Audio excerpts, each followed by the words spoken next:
Of you, it must be said that your gifts, talents, combined with hard work, perseverance, and dedication, have taken this form of art to higher levels. Today, we are gathered here to celebrate our own heritage. Dr. Peter Magubane produced the most acclaimed photographic work, images that are amongst the most famous photographs that captured the raw essence of the apartheid regime. Its gruesome, its cruelty, and deadly nature. Images whose impact of messaging and creativity will live on forever.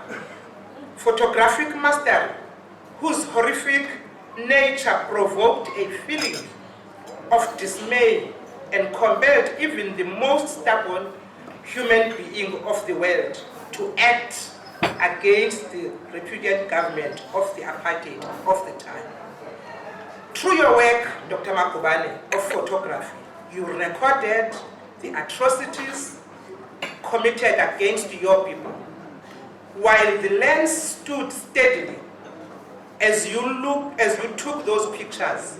Your own soul suffered greatly, but you knew that this was an assignment you needed to do diligently at whatever the cost to your own internal turmoil and pain.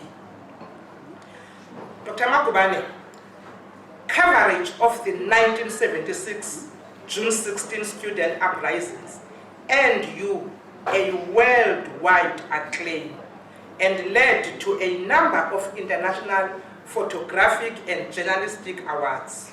You became an international icon of the struggle of journalists and photographers working under the repressive regime.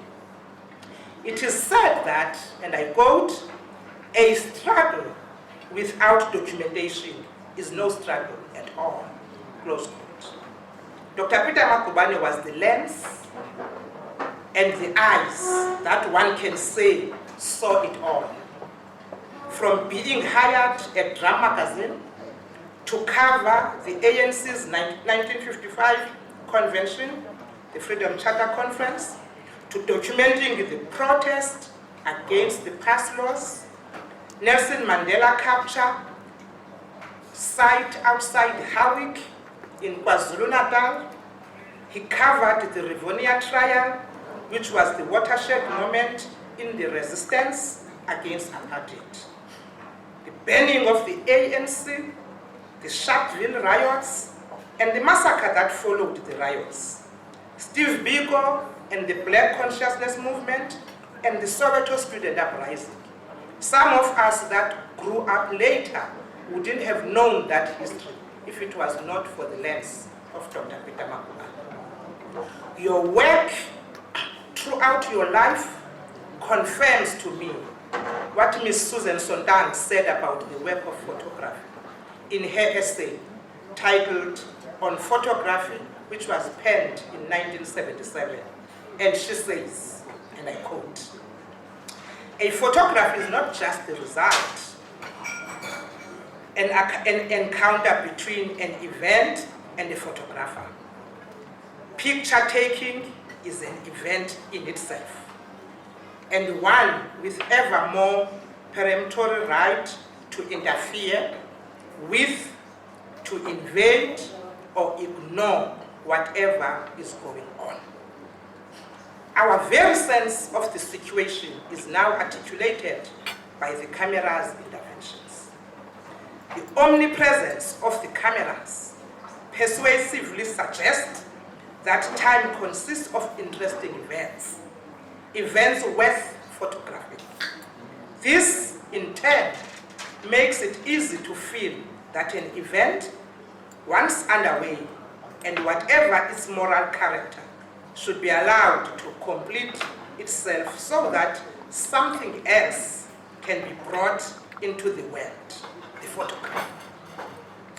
After the event has ended, the picture will still exist, conferring to the event a kind of immortality and importance it would never otherwise have enjoyed.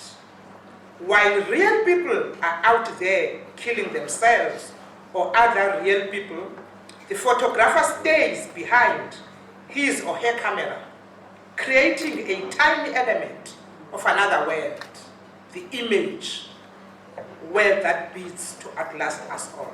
Close quote. These words echoed here defines your lifetime effort and your contribution to humanity, Dr. Magubane. In the process of discharging your responsibility to humanity, you have personally paid a heavy price. Amongst the pains you endured was to be detained, as we have heard from Bra, can I say Bra? Brasnuki, as we have heard, and of course, the solitary